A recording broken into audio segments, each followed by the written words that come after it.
12 female activists who are changing the world. Asay Amini, activist against honor killings in Iran. In Iran, girls are sometimes stoned to death if they have sex outside of marriage, even if they are raped. Asay Amini first learned of this practice when she was reporting for a regional newspaper in Iran with a mental age of 8 was going to be stoned to death because she was repeatedly raped by family members. Amini immediately jumped into action and pressured the presiding judge into releasing Layla.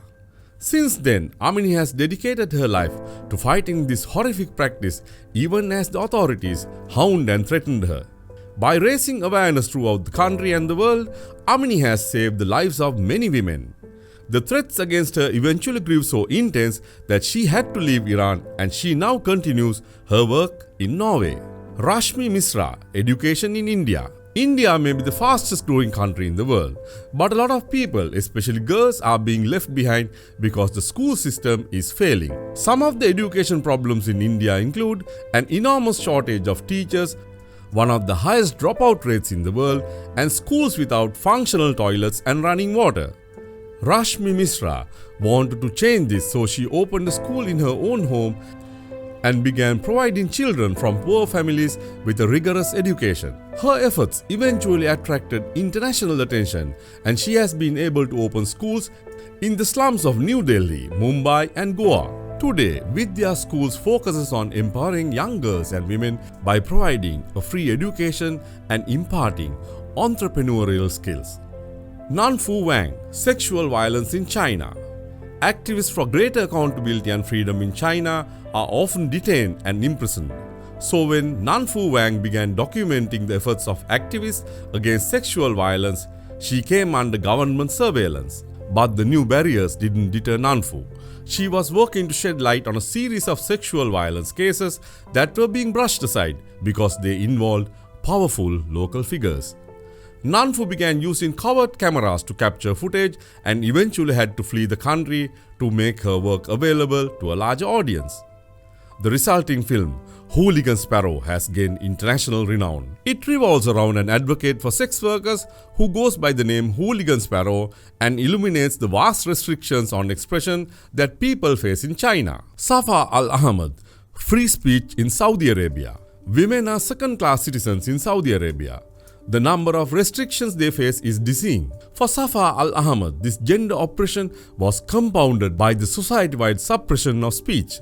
When the Arab Spring erupted through the region, Saudi Arabia was not immune to internal dissent, but the government tried desperately to stamp out protests. Safa Al-Ahmad illegally filmed peaceful uprisings in Saudi Arabia and managed to smuggle them out of the country to create Saudi's secret uprising. Since then, Safa Al-Ahmad has made other documentaries on uprisings in the Middle East and has been a staunch advocate for women's rights. Lia Kabede, Safe Childbirth in Ethiopia. Every day, almost 800 women die because of complications during pregnancy and childbirth. Supermodel Lia Kabedi grew up in Ethiopia and knew that the vast majority of births in the country take place in unsafe conditions and that can lead to severe complications or death.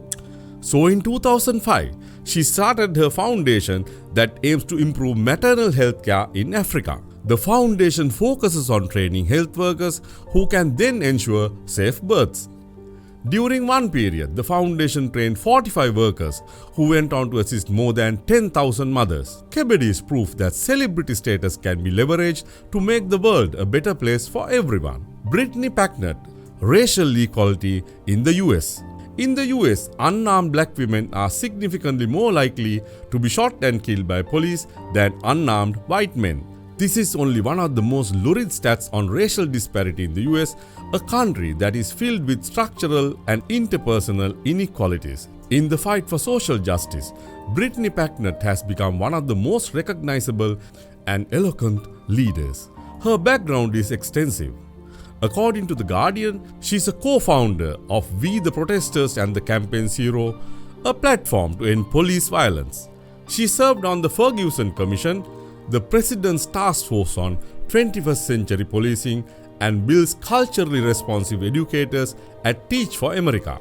Packnett recognizes the conversation also has to include more than heterosexual men. Sonita Alizadeh, child marriage in Afghanistan. When Sonita Alisadeh was 10 in Afghanistan, her parents tried to marry her off, but the proposal fell through.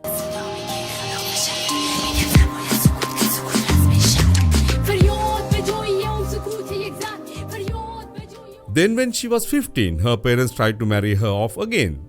But before it could be finalized, she rebelled. Sonita had been studying music for years at this point, and she filmed a rap video to vent her outrage. The song became a huge hit and pressured her parents to back down. Now Sonita is studying in the US and has become a sensation back home. Her songs are fiercely feminist and rail against the barriers that women face.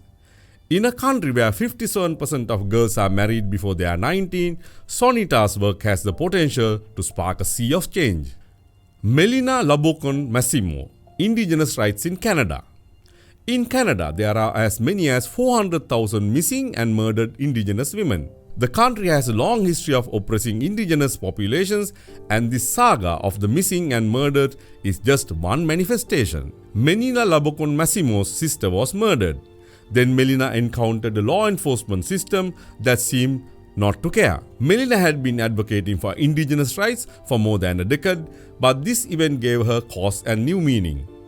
Today, she fights against the depletion of the environment and works toward the cultural revitalization of Indigenous people. Mary Beard, Internet harassment. The amount of abuse girls and women experience on social media is astonishing. If a woman with a high profile dares to say something feminist, she will probably be viciously harassed. Mary Beard, a scholar of classical literature, faces online bile all the time. Instead of ignoring it or blocking the trolls, she confronts them.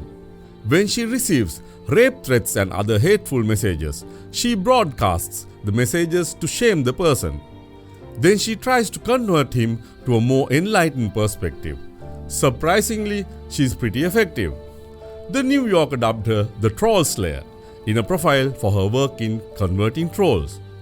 Ultimately, her troll slaying is making social media a safer place for women. Esther Ibanga, women-led peaceful protests. Nigeria has seesawed between peace and conflict for decades. Different ethnic and religious groups have deep-seated resentments and often clash.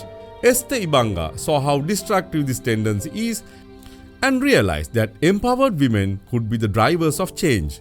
So she started the Women Without Walls initiative that brings together women from different backgrounds to equip them with peace-building skills. Over the years, she has led peaceful protests that number in hundreds of thousands. Her efforts also focus on developing poor communities, aiding displaced persons, and empowering the youth. In 2014, nearly 300 girls were abducted in Nigeria by Boko Haram.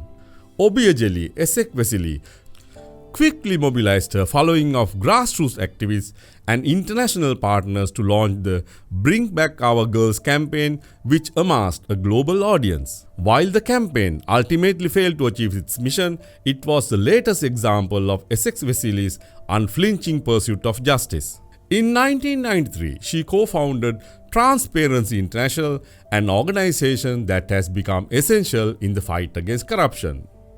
This is a dangerous time for environmental activists. In 2015 alone, 185 activists were murdered for their opposition to destructive industrial activities like mining and illegal deforestation. Unfortunately, Berta Cáceres was one of the murdered. For years, she had opposed the construction of a dam on indigenous land in Honduras.